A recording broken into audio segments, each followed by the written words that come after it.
تعالوا بقى نعمل مع بعض الفنكوش في الاير فراير. عندي هنا شويه، انا هجربها لاول مره، هجرب الطريقه دي لاول مره. عندي شويه فنكوش كده، هبتدي ارشه بالبشاشه وهقلبه كله كده عشان ياخد من الزيت.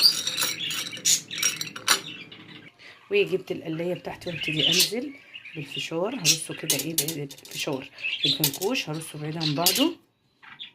حطيته بقى في الاير فراير وهظبط البرنامج بتاعها على درجة حرارة 200 والوقت 3 دقايق، وهنشوف بعد ال3 دقايق الدنيا هيبقى فيها ايه.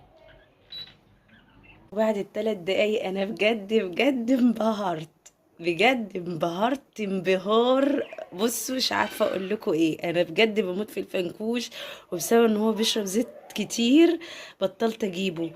بجد انا انبهرت. ايه يا جماعه ده؟ ايه ده؟